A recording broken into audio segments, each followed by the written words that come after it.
Salamat din Lord dahil ang iyong pag-iingat, ang iyong pagpapala, ang patuloy na maranasan ng bawat isa sa amin. And then once again, Father God, we ask for the Holy Spirit to speak us, to indwell us. Panginoon, ikaw po yung aming inaasahan lagi magturo sa amin. Reminds to become, we are a true, genuine Christian, truly followers of Christ. Tunay na tao mo kami na iyong tinuturuan, ginagabayan sa bawat pagkakataon. Lord, patuloy din namin ina-unload ang lahat ng mga hindrances, ang lahat ng mga burden na meron kami for this hour. Hayaan mo po, Panginoon, maging magaan kami ngayon at ang iyong mga salita ay patuloy na maging load ng aming mga puso at isipan tungo sa ikalalagong pananampalataya, tungo sa pakikiisa pa upang mas layong padaluyin ang kagalakan sa aming paglilingkod sa iyo. Kaya salamat Lord, tulungan mo rin po ako. Samahan mo ako sa kalagitnaan ito. Ihayag mo po sa amin ang iyong katwiran, ang iyong salita na patuloy na magre-remind sa amin for being us today. Thank you, Father God, for your works. Thank you, Father God, for your mercy, for your grace. Thank you, Father God, you have been done for this hour. Salamat. Ito po ay aming itinitiwala at pinagpapapuri sa pangalan ni Jesus. Amen and amen. Makakaupo na po tayo. Okay, good morning muli. Salamat sa Panginoon sapagkat tayo ay nasa pangalawang linggo ng pangalawang buwan ng ating taon. Talaga naman na hindi natin alam ang bawat araw o yung bawat bukas. Pero salamat sa Lord dahil sa pagkakataong ito ay naririto po tayo buhay. Amen po ba? Naririto po tayo may kasiglahan. At higit sa lahat, buo po tayo na patuloy na ibinibigay ng Panginoon. So today we are focusing all about the concern to other believers. So kanina nabasa yung ating mga talata na talagang ito yung prayer and thanksgiving ni Apostle Pablo sa mga mananampalataya doon sa Roma. So last time we are talking about who is Christian and what is Christian. So nakita natin yung tatlong bagay doon. Yung Christian, yung mga para kay Kristo, tao ni Kristo, and the same time yung mga mahal ng Diyos. Yun yung ating pinag-aralan last time. At ngayon naman po, titingnan natin kung ano yung laman pa ng epistles ni Apostle Pablo dito sa mga taga-Roma. Dahil last time we were talking about si Pablo po, hindi po siya ang gumawa o nagtaguyod ng iglesia dito sa Roma, kundi yung mga bumisita during the time the Pentecost, doon sa panahon ng Acts, o sa panahon ng ascended of the heaven ng ating Panginoon, may mga visitors coming from the Rome, at pagkatapos nilang marinig yung salita ng Panginoon, there is starting to spread the word of God or the goodness of our Lord. Parang tayo mga Christian, nung dapat narinig natin ang salita ng Diyos, hindi lang basta po natin to narinig, kundi we are starting to share to others, towards sa mga tao para sila ay makarinig din ng napakagandang balita na itinuturo ng Panginoon, na nagtuturo din po sa atin ng kaligtasan. So ito, the genuine things of Christian. So dapat po nating maunawaan na all of us, we have a concern sa bawat kapatid nating Kristiyano. Tama po ba? Kaya nga pag may nababalitaan tayo mga kapatid natin may karamdaman, pagka-send doon sa GC, we are starting to connect our God, that because we are one family in Christ. So napakahalaga po yun. Yun po ay isang representative pa rin ng pagiging genuine Christian natin. Kasi ngayon, ang pag-uusap natin, the genuine concern to other believers. So isipin nyo po, bago ko po isa-isahin yung mga talatang yan, kahit na hindi si Pablo ang nag-stabilize ng church ng Roman, pero si Pablo nagnanais to visit the believers of the Rome. Bakit? Ano kaya yung mga layunin? Ano ba yung mga nais ni Pablo? Bakit gusto niyang dalawin din yung kanyang kapwa mananampalataya? Kaya nga tayo, hindi tayo pag tayo ay the same doctrine, yung mga kapatiran natin, yung mga churches na yan, hindi natin para sila digmain, kundi dapat nakikipanalangin din po tayo sa kanila. maybe a Christian here in Pornaga, dapat lahat tayo may concern sa bawat isa. Amen po ba? Kasi yan yung makikita natin sa mga talatang ito. Let's start in verse 8. Una sa lahat, nagpapasalamat ako sa Diyos. Putulin natin doon. Let me say the first thing, I will thanks for my God. So putulin natin doon. Alam niyo po, pinapasalamatan ni Pablo ang Diyos para doon sa mga mananampalataya doon sa Roma. So pag sinabing, bakit niya pinapasalamatan ng Diyos? Gaano kakilala ni Pablo itong Panginoon na kanyang pinagpapasalamatan? Parang isipin naman, ang situation ni Paul ay napakahirap nung panahon na yun. But Paul, we will continue to praise God, to give thanks of our God. So para bagang wala na kasing masamang bagay na nangyayari sa akin na hindi ko ipagpapasalamat sa ating Panginoon. Kaya nga sabi diyan, for my God, through Jesus Christ, for all of you. Isipin nyo, itong si Pablo, hindi pa nakakarating doon, hindi pa niya nakikita yung mga mananampalataya doon, they will continue to praise God, they will continue to give thanks God. Kasi sabi niya diyan, and let me say first that I thank my God through Jesus Christ for all of you. Ang tinutukoy diyan, yung mga mananampalataya doon sa Roma. Parang tayo, nagpapasalamat po ba kayo yung mga kasama natin ngayon ay naandyan? Nagpapasalamat po ba kayo yung mga family natin, kahit sila'y malayo sa atin, sumisimba din sila? Amen? Nagpapasalamat po ba kayo doon? O kayo ba yung nagpapasalamat din yung iba sa atin hindi na nasimba? Ay salamat, hindi sumimba, kinuhunta lang ako nito. Pero itong si Paul, we will like to introduce herself to give thanks to the Lord that because for all of you, bakit? Because of your faith in Him is being talking about the all over the world. Isipin nyo, kaya siguro nagnanais dito ang the first concern of Apostle Paul para gusto niyang dalawin itong mga mananampalataya sa Roma, kahit na wala silang pastor doon, merong gawain. Nakukuha niyo? Wala pang pastor dito during the time. Pero merong mga mananampalataya. Kasi last time we were talking about, anak, pakibalik natin yun sa verse 6 and 7. Para ma-remind po tayo, kaya nga napakalaga na hindi tayo a-absent tagalinggo para makita natin yung mahalagang bagay. Anak, pakibalik 6 and 7 sa verse natin dyan. So tingnan natin dito. Sabi niya dyan, sa 6 anak, start tayo 6.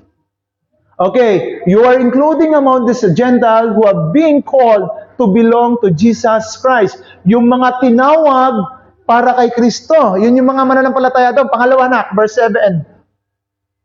Okay, is written for all of you in the Rome who are loved. Yung mga minamahal ng Diyos dahil kay Kristo. And are you called to be His own holy people. So, ilagay mo na dun sa 8. So, nakita mo doon na ipinapakita ni Pablo dito na talagang I will give thanks to God through Jesus Christ for all of you because the whole world is here about your faith. Sa ibang salin, ganon. Sabi niya, nagpapasalamat ako sa Lord dahil yung pananampalatayaan nyo, usap-usapan sa buong mundo. Hindi ba kayo naninindigan balahibo doon? Kasi sabi ni Paul dito, I will give thanks to God that because He hear your faith all over the world. Sabi niya doon. So, sinong hindi magagalak na dalawin ito? Na yung pananampalataya ng mga taga-Rome ay pinag-uusapan sa buong mundo. Bagamat ang gustong puntahan muna ni Pablo before Rome sana, we went to Italy. Pero nakarinig si Pablo ng testimony galing dito sa Rome. Kaya nagnanais siya na mapuntahan yon dahil sabi diyan, the faith himself for being talked about all over the world. Isipin niyo po ito. Kung minsan, sa isang Kristiyano, are you happy with them? Masaya ba kayong kasama natin ng bawat isa? Ay, ganun ang tanong dyan eh. Kayo ba'y nagagalak punta dito na makita yung bawat isa, makita ka rin niya na we all always present tayo pagdating sa ganitong gawain. Kasi yun ang mga tatak ng isang genuine Christian na mayroong genuine concern to believers. Kaya nga nakita nyo dyan, kaya siya nagpapasalamat sa ating Panginoon dahil narinig niya ang pananampalataya ng mga mananampalataya doon sa Rome. Isipin niyo itong mabuti mga kapatid. Paano natin masasabi ang taga-Romans na gustong dalawan ni Apostol Pablo ay mga tunay na mananampalataya? Kahit walang pastor, they will continue to serve God. Amen? Kahit walang pastor, lahat sila nangangaral ng salita ng Diyos. So, i-reflect po natin sa ating mga sarili sa mga oras na ito. If you're not concerned for yourself, syempre, hindi ka rin concerned to the other Christian. Kasi kung mismo ang sarili mo, hindi natin madala sa gawain ito, ay paano natin madadala yung family natin. Okay? Pero dito, ipinapakita natin yung concern ni Apostol Pablo sa mga mananampalataya sa Roma. So mamaya, ibibigay ko yung tatlong genuine things na makikita natin dito sa mga talatang ito. Yung ang una, nagpapasalamat siya, that is called the thanksgiving report in verse 8. At ang sabi niya dito, mapapansin niyo dyan sa verse na yan, nakaprioritize si Pablo na laging pasalamatan ang Diyos. Amen? Kasi isipin niyo, hindi pa siya nakakarating, nagpapasalamat na siya sa Lord. Okay? Para bagang hindi pa naibibigay yung gusto mo, nagpapasalamat ka na. Kasi mamaya makikita natin dyan, hindi pa siya nakakarating, napakahalaga sa buhay ni Pablo, sa buhay ng isang mananampalataya, nakaprior na para salamatan ang Panginoon. Kaya nga pag linggo, ito'y tanda ng pagpapasalamat sa Diyos. Are you following? Amen? Kaya kung kaya i-prior natin ang pagpapasalamat sa Lord, ito, that is important event of our life. Amen? And then secondly, hindi lang prayers, is very important the essence of thanksgiving. Kasi bakit? Isipin niyo ito yung word of my God. Yung word of my God. Yung sinasabi dyan ni Paul. Paano natin dinidefine yung Panginoon sa buhay natin? Kasi isipin niyo, hindi kilala ni Paul to. Hindi pa niya ito nami-meet face to face. Pero, nakilala itong mga mananampalataya sa Roma dahil pinag-uusapan all over the world. Pinag-uusapan. Kaya nga, alam niyo, yung iglesia din natin ito, one time may mga bisita rin tayong dadating dito. Maniwala kayo. Ay ngayon, pag bisita dito, makikita kayo. Makikitang maraming absent. So, paano yung magiging, kasi may mga nabisita that represent of genuine concern to other believers. And then, isa pang malaki dito, sa verse 8 na ito, yung thanksgiving report ni Apostle Pablo dito, yung deeper meaning of our thanksgiving. Kasi, bakit? Bakit natin dapat unawain yung tapos ng thanksgiving natin, Bakit kinakailangan natin unawain yung lalim ng pagpapasalamat sa Diyos? Kasi isipin niyo si Paul, narinig lang niya yung pananampalataya, sobra siyang nagpupuri sa ating Panginoon. Ayan, the first idea na makikita natin dito, the genuine Christians is being worshipful. Kasi yung thanksgiving is a part of worship. Yun ang pinakamahalaga doon. Gusto ni Pablo ipakita dito sa atin at sa mga taga-Roma, habang binabasa nila yan, yung lalim ng kanyang pagsamba sa Panginoon sa diwa ng kanyang pagpapasalamat. Kasi nga, minsan nagpapasalamat lang tayo sa Panginoon pag nangyari yung gusto natin. Okay, tandaan po natin yon. The first concerns to other believers of Apostle Pablo, iniliwanag niya dito yung deeper meaning of our thanksgiving that represent you are genuine worshiper or worshipful person. In verse 9, sabi niya dito in verse 9, saksi ang Diyos na pinaglilingkuran ko ng buong puso sa pamamagitan ng aking pangangaral ng mabuting balita tungkol kay Kristo Jesus na lagi kong idinadalangin. Ito naman, alam niyo ito pa yung katibayan dyan. Hindi basta maniniwala yung mga taga-Roma na paano niya papasalamatan ng Diyos? Hindi naman natin to nakikita. At itong Pablo na ito yung nagpe-persecute eh. Bakit ngayon siya? Pero ano pong saksi niya? Sabi niya dyan, ibang salin whom I serve with all my heart by spreading the good news about the Son. Anak, meron niyang kasunod. Hindi, niyan. Meron niyang una. Sabi niya dito, in verse 9, saksi. Ayan, God knows. Ayan. God knows how often I pray for you. Parang ganito baga, yung genuine Christian, yung genuine concern to other Christian, nananalangin ka ba talaga para sa amin? Okay, nakukuha niyo? Pero sabi dito, mahirap ito. Kaya nga minsan, may mga laro yung mga bata, langit, lupa, impyerno, o kaya Jack and Poy, papel, gunting, bato. At ang pinakamalakas nila, ano po represent ito? Di ba sa Jack and Poy, ito, laban ka dito. Ito represents of God. So sabi dito ni Paul, paano ka nagpapasalamat sa Diyos? Paano mo sinasabing pinagpipray mo kami? Sino nakakalam? Mahirap po ito. Nasabihin ni Pablo sa ibang salin, saksi ang Diyos na ipinapanalangin po kayo. Are you following? Just a true, genuine Christian o yung genuine concern. Are you pray for them? Okay? Pinagpipray nyo para talaga ba si pastor? Pinagpipray nyo ba talaga ang ating mga kapatid sa Panginoon? Pwede nyo sabihin amen. Paano mo papatunayan yan? Sabi ni Paul, saksi ang Diyos. Paano mo sinasabing pinapanalangin mo ako? Makasimba ka nga, hindi.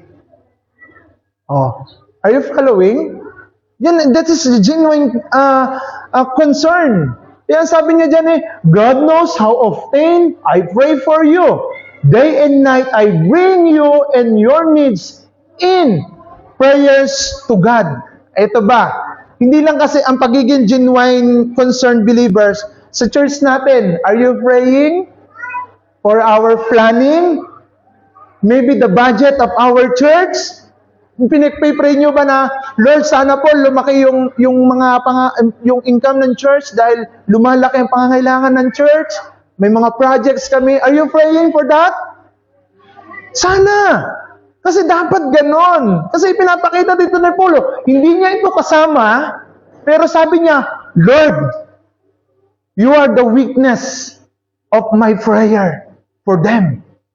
Ganon si Pablo. Hindi niya kilala yung tao, pero pinagpipray niya. Kuminsan nga lang, ang pray natin para lang sa ating sarili, It's good. Kaya pala yung iba, okay na lang ng linggo, wala ng prayer meeting, wala ng warrior. Kasi, wala silang concern to other believers. Amen? Nakukuha nyo? Wake up po, mga kapatid, So, napakagandang pag-aralan, ang Book of Romans, bakit si Pablo ay talagang inganyo na pumunta dito sa Roma. Kasi ang sabi niya diyan, saksi ang Diyos na pinaglilingkuran ko ng buong puso sa pamamagitan ng pangangaral ng mabuting balita tungkol sa Kanya. Dito pa lamang makikita natin ang genuine concern. Ano pa yung concern niya? Saksi ang Diyos sa aking pangangaral. Okay? Huwag niyo sasabihin, kasi si Pablo ay pastor, ebanghilista, dapat siya mangaral. Tandaan natin, si Pablo din ay alipin ng Diyos. Nakuha nyo? Verse 1, anak. Pakibalik yung verse 1 yan. Romans 1, verse 1. So, sino si Pablo? This letter is from Paul, slave of Christ Jesus. Isipin nyo yung ginagawa niya. Nangangaral siya. Bakit? They consider himself as slave of Christ.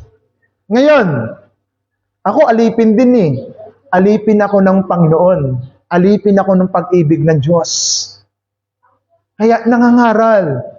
Kaya pinapakilala ko sa inyo na sabi niya dito, saksi ang Diyos sa aking pangangaral ng salita ng Diyos. Bakit siya? Bakit niya sinasabi ito sa pangangaral nito? Dahil siya ay alipin ng Diyos, siya ay Kristiyano, siya ay tagapaglingkod ng Diyos. At sa palagay ko, lahat tayo dapat ganito. Okay? So, i-reflect natin, ang Romans, wala silang pastor, pero merong, gawain. Anak, balik mo doon sa verse 8. Merong gawain. Merong gawain. Verse 9. Kaya sabi niya dito, tungkol sa kanya, at lagi ko kayong idinadalangin. Ayan. Okay, God's knows of 10, I pray for you, day and night, I bring you, and your needs is prayers to God. So, ibig sabihin dito it's all about the concern of Apostle Paul to the other believers. So, tayo po mga kapatid, kung bibigyan ko na ito ng simpleng aplikasyon, may tungkulin din po tayong ipanalangin ng bawat isa. Hindi po natin alam ang hinaharap ng bawat isa. Tama po ba? Pero kung tayo nanalangin sa bawat isa, yung pinakita ni Paulo, araw-gabi, I bring you and your needs in prayers to God. Yung pangangailangan ninyo, yung katayuan ninyo, hindi ko alam po anong kailangan ng taga-Roma, anong pangangailangan ng mga mananampalataya dyan, pero ito si Pablo, they always concerning the other believers of Rome. Kaya nga, kagabi, naghahanap kami ng kamote, nag-iikot kami ni Mrs. Napadaan po ako sa isang gawain. Napapapatak yung luha ko. Yung gustong sumamba sa Diyos, sinaraduhan ng pintuan. Bago na doon sa pintuan, doon nag-worship dala yung anak. Yung bang gusto ng Diyos? Saraduhan? So may concern ba yun? Di ba wala? Kaya yun ang isipin natin. Hindi ko sinasabing tama ang reliyon natin, pero sigurado ako, nasa tamang relasyon tayo ng Diyos. At nasa tamang pagtuturo. Kaya yun ang isipin natin. Kaya sabi pa ng verse 10, lagi kong hinihiling na loobin ng Panginoong Diyos na makita ko kayo upang maibahagi sa inyo ang kaloob ng espiritual sa ikatatatag ninyo. Sabi ng verse 11, lagi itong hinihiling ni Pablo na sana bigyan ako ng pagkakataon, bigyan ako ng chance ng Panginoon na talagang makarating dyan. Kaya sabi niya yan, for I long to visit you so I can bring you some spiritual gift that will help you to grow strong in the Lord. Hindi ito tungkol sa yung sinasabi ng Ephesians, yung mga kaloob ninyo, mag-speak. Pumunta ako dyan para mag-speaking tongue kayo. Hindi ito yon. Ang totoong kaloob pa dito, para madagdagan ko pa ang lubos na kagalakan ng inyong paglilingkod. Kasi yung spiritual gift ng Panginoon, napakasarap nga din, yung joy of serving. Yung joy of the salvation. Maring yun ang gusto niyang gagawin kasi pag binasa ko forward ito, magtuturo pa rin siya dito ng kalaliman ng salita ng Panginoon. So dapat nating makita dito. Kaya sabi niya dyan, for I long to visit you, I can bring you some spiritual gift that will help you to grow strong in the Lord. Yung parang marami ng pagkakataon na gustong pumunta si Paul doon, meron talagang mga hadlang. Okay? Pero hindi siya nawawala ng pagkakataon kasi may isa akong kwentong napakinggan eh. Merong isang foreign na nag-aral sa Bible school, talagang very massive, talagang very boldness yung kanyang pagsiserve. Tatapusin ko tong 4-year course ko na ito, and then after that, pupunta ako dun sa lugar na yun at mangangaral ako ng salita ng Diyos. Alam nyo, kasawiang palad, sumakay siya kagad ng eroplano. Pagdating dun sa area na pupuntahan niya, pinatay siya at kinatay siya, hindi siya nakapangaral. So makikita natin dito kay Paul, marami siyang pagkakataon na inattempt niya na punta doon, pero hindi siya pinayagan ng Diyos. Kung minsan ganun din tayo, we are trying to do something, pero hindi pa rin ibinibigay ng Panginoon. Pero tandaan po natin, yung God's timing napakaganda. Okay? May mga pagkakataon po sa buhay natin na tinatry out natin ang mga ganyang bagay, pero hindi pa rin natin makuha. Kaya wag nating subukin na, ayoko na mag-pray, hindi kasi binibigay ng Lord. 1 year na. May God's timing. Baka pag binigay ng Lord sa'yo mamaya, kunin naman ang buhay mo. Adi sayang naman. May mga ganong bagay eh. Kaya dito makikita natin, bakit hindi nakakarating? Kasi lagi niyang pinagpipray dito, lagi kong hinihiling na loobin nawa na ako'y makapunta dyan. So halimbawa, may ticket na, bago, biglang puno yung barko. O, wag na kayong pumunta doon. Parang si Pastor Jing, may ticket na, nakaregister na, namatay pa. O, di ba? Hindi natin alam yung bukas. Yan ang ibig natin sabihin. Hindi natin pwedeng bukas kung lang pagpipray ang aking family, bukas na lang ako magsiseryoso sa gawain ng Panginoon. Hindi pwede. Sinasabi ni Paul dito, for I long to visit you, I can bring someone. Sabi pa niya dito, verse 11, nananabik akong makita kayo upang bahaginan ng espiritual na kaloob ng ating Panginoon. At sabi ng verse 12, ang ibig kong sabihin upang makatulong tayo sa ikalalakas pa ng bawat isa sa pamamagitan ng ating pananalig sa ating Panginoon. So, when I get together, I want to encourage you in your faith, but also I want to encourage you by yours. Parang ipinapakita niya dito yung concern niya dito. Pangalawa, makikita natin doon yung prayer, yung they want to visiting the co-believers. Kaya nga, isipin niyo dito, medyo mali lamang kung minsan nang inaasahan nating bibisita sa inyo ay pastor lang. Tama po ba? Yung bibisita sa inyo, pastor lang dapat. Hindi dapat nga tayo magbisitahan tayo eh. If you concern someone else, kung concern tayo as a genuine Christian, bibisitahin natin yan. Hindi lang trabaho ng pastor. Bakit? Si Pablo ba ay pastor ng Tigarong? Hindi. Pero pupunta siya doon hindi bilang isang pastor. Pupunta siya doon bilang isang lingkod ng Diyos, bilang kapatid nila kay Kristo. Isipin niyo yung lalim na yun. They want to visiting the believers of the Rome. Why?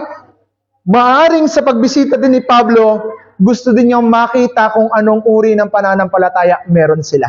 Kasi nabasa na natin sa verse 8, Kasi ang pananampalataya nyo, the one of the reason why Pablo want to visiting the Christian in Rome, that because their faith is hearing around the world. Pinag-uusapan. Kaya nga kung minsan, pag bibisitahin kayo, pinag-uusapan nyo dapat yung pananampalataya. Hindi yun, ay, ako bisitahin niya. Chinichismis lang ako niyan. O, bibisitahin mo pa, bibigyan mo pa ng issue na hindi naman taga rito. O, di ba may mga ganong issue tayo? Pero as a Christian, as a genuine Christian, dapat bibisitahin natin sila doon para makakuha din tayo ng uri ng pananampalatayang meron siya. Ay nako, si kapatid ko, dinalaw ko doon, puro paglalaba. Laba ng Sabado, laba din ng Linggo. Ayan. Sobra naman. So isipin niyo yun ganon. Kaya tayo, pag bibisit din tayo, ang gusto natin gagawin, mapag-usapan yung uri ng paglilingkod natin. Eh ngayon, anong paglilingkod ang ikukwento natin sa ating mga kapwa mananampalataya? Yung naranasan nyo na pa mga kapatid yung may mga taong gusto kayo laging kausap dahil that because your words is always connected in the Bible saturated, parang laging ganon. Naranasan nyo ba yun? Sarap mo bang kausap? Hindi yun. Sarap mong kausap kasi alam mo lahat ang issue ng barangay natin. Hindi ganun eh. Dapat natin isiping mabuti mga kapatid, na sa buhay natin, si Pablo, kaya niya gustong bumisita doon dahil parang naku-curious siya. Anong faith meron itong mga tiga-Roma na ito? Anong pananampalataya meron itong sila, itong mga tiga-Roma? Kaya tandaan po natin yun, Bakit siya naghahangad? Gusto rin niyang magbigay ng encouragement pa doon sa faith. Okay? Gusto pa rin niyang magbigay ng lakas sa kanilang pananampalataya. Okay? Gusto niya pa rin magbigay ng kalakasan sa kanilang pananampalataya. Sabi niya doon, to encourage you in your faith, but I also want to be encouraged by yours. Nakuha niyo? Sabi niya doon, hindi lamang basta makapagbigay ako sa inyo ng kalakasan, kundi ako din ay maging malakas dahil sa inyong pananampalataya. Kaya nga, tandaan niyo mga kapatid, ito lagi ang challenge ko sa inyo. Pag lagi tayo nakikita dito sa church, kahit na tayo maraming problema, meron po ba kayong problema? Meron din kami. Pero pag kayo laging naandyan sa prayer meeting, sa prayer warrior, nakikita kayo sa gawain ito, sa mga activity that conducting the church of our Lord, alam niyo po, mapag-uusapan yun. Ano ba naman ganyan si sister? Parang laging nasa gawain ng Panginoon.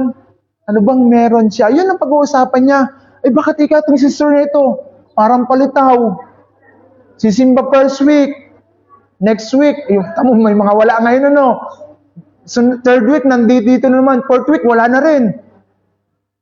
Paano tayo makaka-encourage ng mga kapwa mananampalataya natin? Tandaan nyo we are representative of our Lord Jesus Christ. Pag representative tayo ni Jesus, gusto ng Panginoon maka-encourage din tayo ng iba sa ating pananampalataya. And also, bakit meron mga fellowship? And also, I want to encourage you by yours. Masaya ba talaga dun sa fellowship? Sobra. Naiiwanan ko yung asawa kong napakagulo. Ganun yung mga anak ko na talagang pumuputok na yung mga ulo ko. Kaya ang sarap pala sa fellowship. I have a peace of mind. Okay? Nakukuha niyo po yon? Okay, next. Verse 13. Sabi niya dito, mga kapatid, nais kong malaman ninyo na ilang ulit kong binalak nagpunta riyan, ngunit lagi akong hinahadlagan. So ito maganda, no? I want to know, dear brothers and sisters, that I planned many times to visit you, but I was prevented until now. Alam nyo, ganda naman ang gusto ni Pablo tama? Bibisit niya Talagang marami lang umahad lang Oo.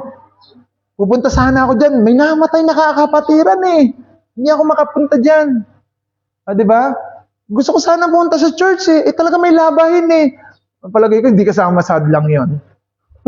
Hindi kasama sa hadlang yon. Sabado, pwede niyong gawin yon. Ito si Pablo, hindi natin alam kung ano yung mga hadlang niya Maaring nagkaroon siya ng karamdaman. Hindi naman po pwedeng maging hadlang kay Pablo na marami akong labahin, next time na lang. Hindi naman po pwede yun kay Pablo, lalakad yun kahit 2 damit yun ang napakahalaga dito. Pinapaalam niya yung boldness niya, yung concern ni Pablo sa mga mananampalataya doon sa Roma, na sabi niya, I want you to know, brother and sister, that I planned many times to visit you. Pero sabi niya dyan, ngunit, lagi akong hinahadlangan. Baharin sinabi ng Panginoon. Sabi ni Pablo kay Lord, Lord, pupunta po ako dun sa Rome. Sabi ng Panginoon sa kanya, Pablo, wag muna. Di syempre, susunod naman si Pablo, Yung iba nagtatampo Tatampo, hindi binigay. Hindi na ako sisimba. Ito si Pablo hindi, kasi sabi niya dyan, many times. Talagang naandun yung pagpapuso niya. Naandun yung you want to visit the Christian in Rome. Many times. Halimbawa, sabi ulit siya sa Lord, nag-pray ulit, Lord, pumunta po talaga ako ng Rome. Nakaka-encourage po talaga yung gawain doon at yung mananampalataya doon. Sabi ulit ng Lord sa kanya, no. And then another one, no. Ang daming no ng Panginoon. Pero, nagpapatuloy pa rin nagnanais si Pablo na makarating doon. Okay, nakukuha niyo ibig sabihin? Ito yung may genuine concern. Yun ang gusto ko makita niyo dito mga kapatid. Kung talagang mahal natin ang ating mga kapatid sa Panginoon, they want to visit Him and give encouragement, hindi discouragement. Marami kasing tao ngayon hindi pupuntahan yung kapatiran. Ganito. Ang dami na naman nating project. Huwag muna tayong sumimba. Huwag kayong ganon. Tandaan ninyo, yung sa Lord at sa gawain ng Panginoon, hindi yan nagpapahirap sa atin. Yan ang tatandaan natin. Maybe, bakit Bakit, Pastor, ang dami nating gawain? Bakit ang dami nating, may prayer meeting? Bakit may warrior pa? Bakit may ganun? It's good for us. Isipin niyo yung mabuti. Pastor, bakit kinakailangan namin mag-share ng gospel? Ang tanong doon, anak ka ba ng Diyos? If you say yes, that is your responsibility to spread the word. Ikaw ba ay anak ng Diyos? Yes. What is God? God is love. Kinakailangan mahalin mo rin yung kapwa mo. Kinakailangan ibigin mo rin yung kapwa mananampalataya mo. Huwag tayong masaya na sila ay nabubulid. Tama po ba? Hindi yung, naku, si ganito. Ichichismis nyo na yung lahat ng mali. Kapatid natin yan. Ha? O kaya, pag may mga nangyayaring hindi maganda sa ating mga kapatiran, sa inyong mga kasama, tuwan-tuwa tayo. That is the wrong principle and idea of being genuine Christian. Kaya nga isipin yung mabuti. Sa mga susunod na linggo, makikita natin dyan sa Roma. Makikita ni Pablo yung problema pa rin doon sa kanilang pananampalataya. Makikita natin lahat yan dyan. At ang sabi ng verse 12 na yan, they willing to help for them to encourage. And also, I want to encourage coming by yours. Sabi niya doon. Yung sinasabi niya doon, kaya napakahalaga. Kaya nga, you don't love the Lord because you are focused in the material things in this world. And yun ang sinasabi ng 13. Anak, sa 13 na tayo. You must be remember, my friends, that many times I plan to visit you, but something always keep me from doing so. I want to be convert among you, and also I have among for other Gentile. Tandaan po natin, hindi natin pwedeng mahalin lamang ang mga tao dahil lang dun sa mabubuti nila. Okay? Tama po ba yan? Sabi ng Bible yon, hindi mo pwedeng mahalin yung tao lang nagmamahal sa'yo. Okay? Kaya nga tayo, pinagpipray din natin yung mga others na gawain ng Panginoon dahil ipinapakita natin na yan ay ating kapatid. Pangalawa, hindi ang pag-focus sa mga material na bagay, diyan sa verse 13, hindi yan eh. Kinakailangan focus in the material things in this world? No. We are focused in the good things that God's done to us. Kaya nga isipin yung mabuti dyan. Sabi niyan, I want to work among you and see the spiritual fruit just as have seen among others Gentile. Parang sinasabi niya dyan na yung mga bagay na meron tayo, okay yan. Pero ang sabi niya dito, di ba sabi ko sa inyo last time yung taga Roma, pag pinag-uusapan, mga taga Roma, mayayaman. Naalala nyo? Mga kilalang tao. Hindi yun ang tinitingnan ni Pablo eh. Ang tinitingnan niya dito, I see the spiritual fruit. Kaya nga kung minsan, huwag kayong magtataka kung hindi kami nadalaw pag sagana ang ani nyo. Baka kasi sabihin nyo, ay si pastor naikot lang kasi tag-ani. Ay mas gusto kong dumalaw ngayon eh. Di ba napapansin ninyo, hindi talaga ako dadalaw sa inyo pag sagana ang ani nyo. Dahil gusto kong i-enjoy ninyo yung blessing ng God sa inyo. But, ang ina-assume ko doon, ano ang maide-develop sa spiritual matters natin ngayon. Yun po yung pinakamahalaga doon. Kaya ito si Pablo, hindi siya pupunta doon that because mayayaman itong mga ito. Baka makalove gift. Hindi yun eh. Hindi yun. Kundi tinitingnan dito ni Apostle Pablo kung ano yung bunga ng kanilang pananampalataya. In verse 14, sabi niya dito, may pananagutan ako sa lahat, sa mga sibilisado, mga barbaro, sa mga marurunong, at sa mga mangmang. Yan. I have a great sense for the obligations of the people, both the civilized world and also the rest of the world, to the educated or uneducated alike. Pag sinabing alike, katulad ko, sabi niya doon, katulad ko, abogado ako. Pero ako magtuturo din doon sa mga uneducated person O kaya, doon sa mga civilized person, magtuturo din ako doon sa mga uncivilized. Kaya nga, nakikipag-usap ako doon sa mga iniisip nyo, parang hindi matino yung kausap ni pastor. Sinisikap natin silang maging matino. Kasi ang pangalawa dito, na makikita natin sa mga part na ito, yung una, number 1, is all about the worshipful, yung gratitude, the deeper meaning of our thanksgiving, and secondly, the intercede of the spiritual growth. Isipin nyo, bakit tayo pumupunta doon? Para mag-intercede din si Pablo ng kanyang pananampalataya. Okay? Hindi yung kanyang doktrina. Mag-i-intercede siya doon ng aral buhat sa ating Panginoon at yung kanyang mga naranasan. Ngayon, tayo din. Yun lagi kong sinasabi sa inyo. Mag-i-intercede din tayo sa ating kapwa para ikwento natin ang naranasan natin at kung paano tayo binago at pinagtagumpay ng Panginoon. Nakukuha nyo? Yan ang genuine concern. Hindi lamang tayo nakikibarkada dyan for nothing.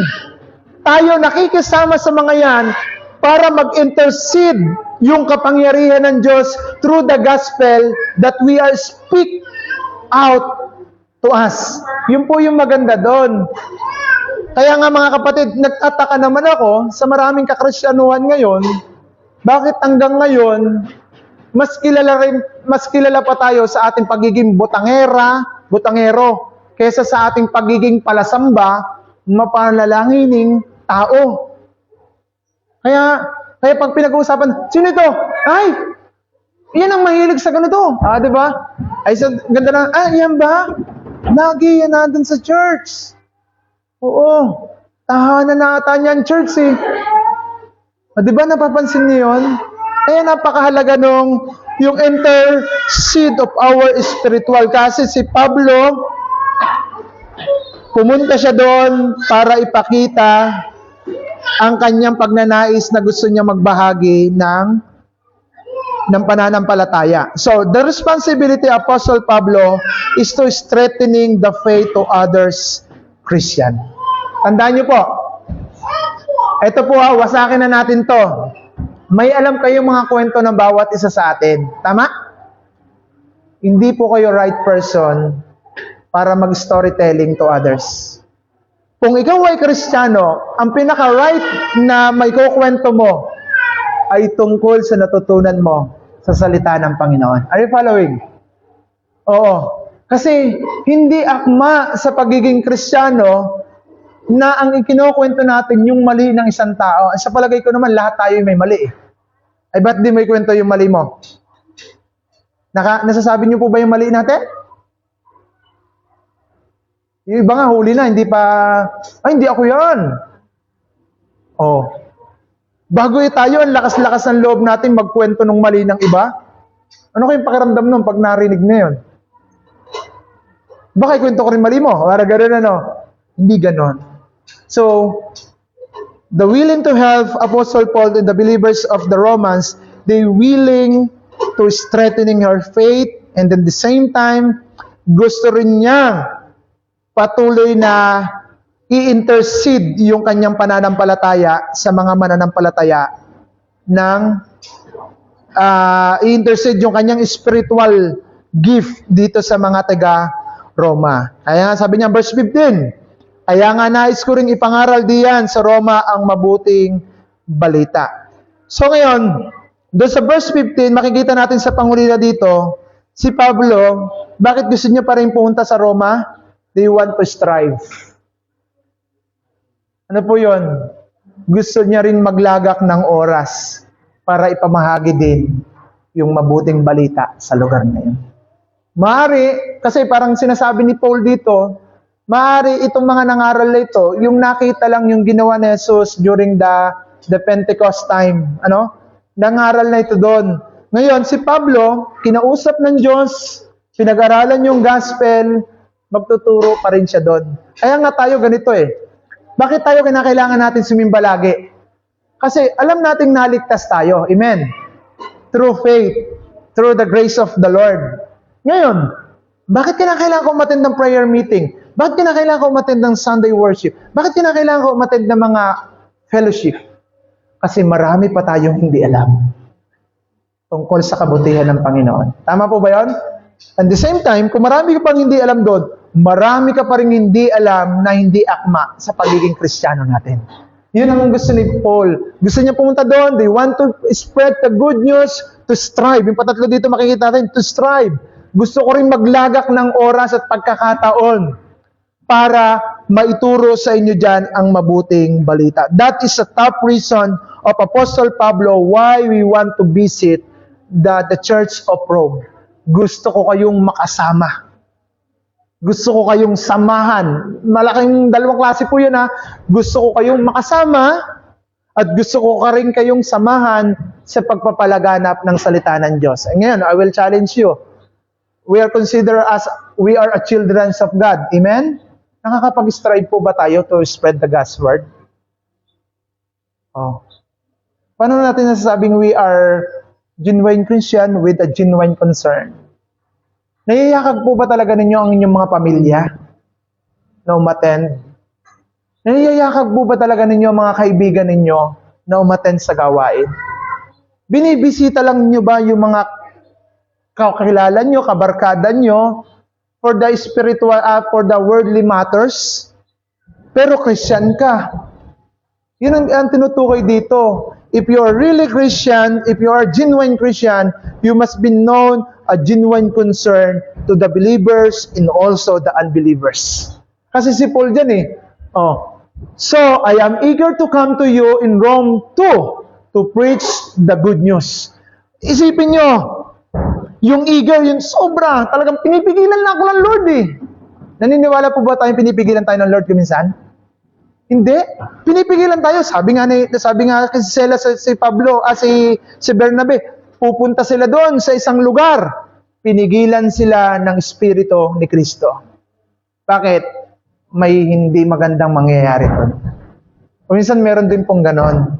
Pero palagay ko naman, sa panahon natin ngayon, kung pupunta kayo doon at dala-dala nyo yung mabuting balita, walang pipigil doon maliban sa ugali na natin na hindi ganon. Yun ang magiging problema natin dito.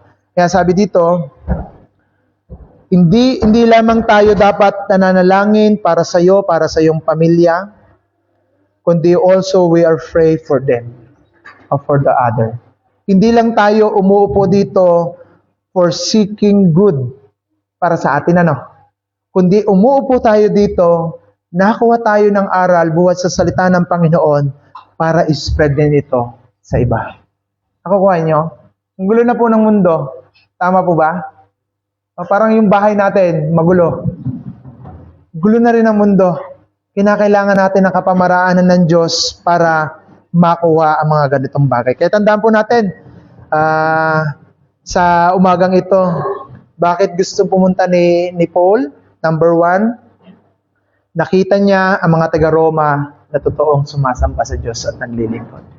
Okay, yan ang number 1. And then, syempre, hindi rin ako papatalo, sabi ni Paul, parang gusto ko rin ipakita sa inyo yung paglilingkod ko sa ating Panginoon. And then, yung gratitude niya sa Panginoon, alam niyo, pinagpapasalamat pa ni Paul, sabi niya kanina dun sa verse 8, pinapasalamatan ko ang Diyos para sa inyo dahil ang inyong pananampalataya ay usap-usapan. Saan? Sa buong mundo. Kaya yun ang napakaganda. Pangalawa, ano pa yung reason niya? They want to intercede for the spiritual matter. Kaya tayo pumupunta rin dito para mag-intercede tayo, magpalakasan tayo, magbigay kalakasan tayo sa bawat isa. Yun ang pinakamaganda. Kaya nga tayo nagpipray, pinapakita natin na pinapanalangin din namin kayo. Nakikipanalangin din kami sa inyo. Sa kalagayan nyo, sa katayuan natin, pinagpipray ko rin po ang mga bagay na yan, sabi ni Paul. And then, number 3, the reasons of Apostle Paul, the Christian with the concern to others, sabi ni Paul, gusto ko rin mag-strive together with the believers of Rome. Parang tayo mga kapatid, tayo po ba? Before I end, tayo po ba? Nag-i-strive po rin po kayo para sa gawain ito. Mga kapatid, nagtatry ba kayong maglagak din talaga ng panahon at oras para sa gawain ito. Kasi, mga kapatid, alimbawa, we are already 70 baptized o kaya pamilya dito. Kung ang bawat isa na yan talaga ang nag-strive for the glory of our Lord, ang church natin laging puno. Mga brother and sister, before I pray, I will challenge you. Baka hindi tayo talaga nag-strive, wala tayong pangarap para sa gawain ito. And also, you have no dreams for your family na talaga makakompleto. Kasi, yung word na strive ng Panginoon, pag gusto mo talagang mangyari ito sa family mo, you will continue to worship our Lord. Amen? We will continue to pray for them, for our family, for the church. At talagang, hanggat maaari, Lord, hindi ako mamamanata. Sisikapin ko na kumpletuhin ang bawat linggo. Sisikapin ko na kumpletuhin ang bawat prayer meeting. Sisikapin ko kumpletuhin ko ang bawat prayer warrior. Kaya isipin nyo, no? Kahapon, umattend kami dun sa consultative. Umahanga yung mga kasama natin. Mga bata, listen very carefully.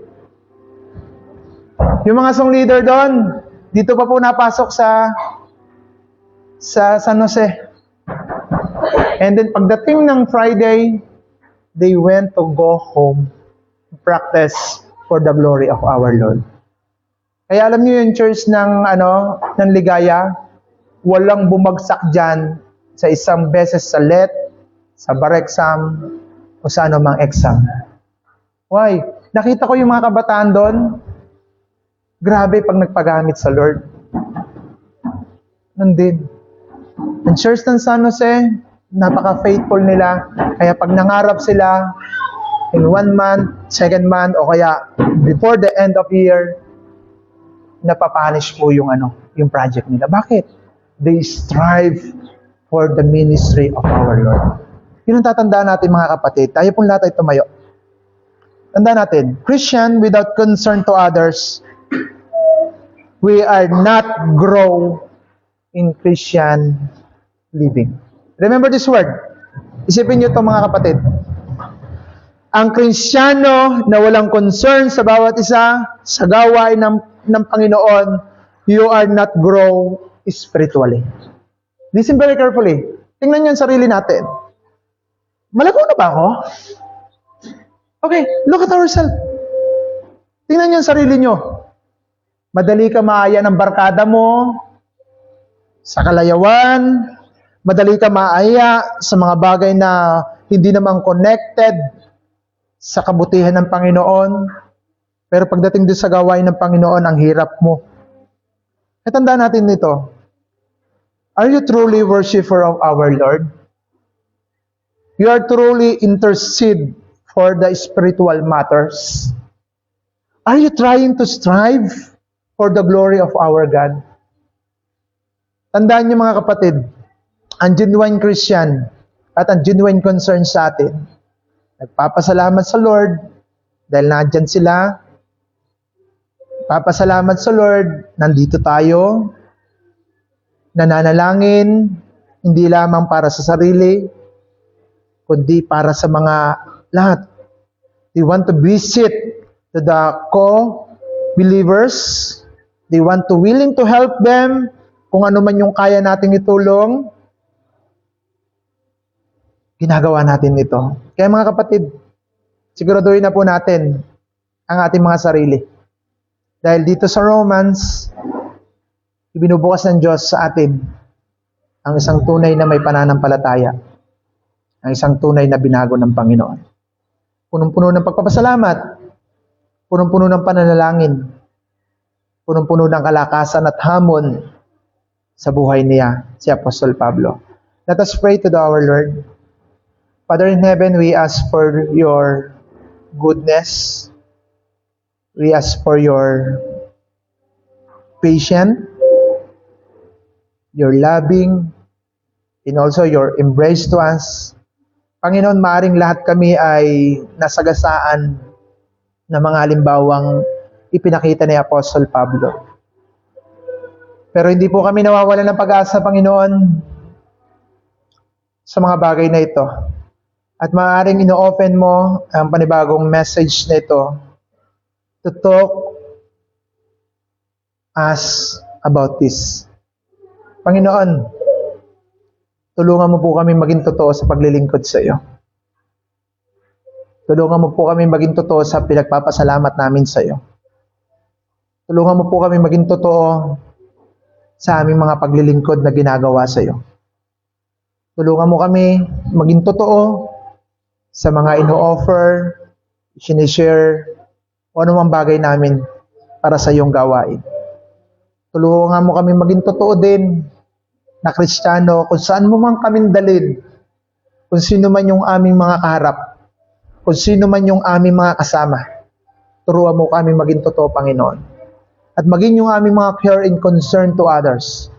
Panginoon, sana hindi ito kabalat bunga lang, kundi mismo, pag in-examine mo ang aming mga puso, totoo kami sa lahat ng aming ginagawang ito.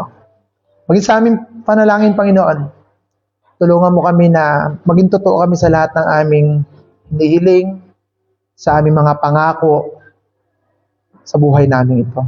Maging sa aming pagtulong, Panginoon. And also we pray, maging totoo kami sa aming mga suffering kuminsan para sa iyong kapurihan. Maging totoo kami para dito sa mga bagay na ito. Dahil ang isang tunay na Kristiyanong may concern from others, for your ministry, or for something else, sila po yung nagpapatuloy para magbigay ng kalakasan. At kung hindi naman, kulang pa po kami, Lord, sa paglago, at kulang pa kami sa iyong mga salita na dapat na magbigay kaliwanagan sa amin. Kaya Panginoon, humihingi po kami ng tawad sa mga oras na ito.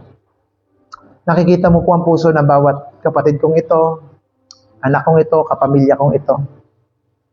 Panginoon, ngayon ba lamang lalabas na kami dito? Naayusin na po namin ang puso, isip namin sa paglilingkod sa iyo. At upang sa lahat ng aming mga gagawin, there is no complainant coming from our mouth, kundi Panginoon, puno kami ng pagpapasalamat. Dahil itinutuwid mo kami, inaayos mo kami sa maraming bagay. Pero din Lord, pray din namin ang mga kapatid naming wala ngayon.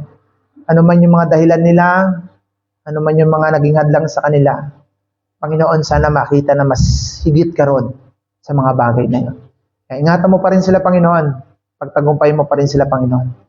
At umaasa kami, Lord, na sa bawat pagkakataon, tuturuan mo kami at sasamahan mo kami sa mga bagay na ito. Kaya thank you, Father God, for your mercy, for your grace, for your loving unconditional na patuloy mong ipinaparamdam sa amin. Sa iyo po ang kapurihan, ang pasasalamat at pagsamba. Sa ngalan ni Jesus nating Panginoon.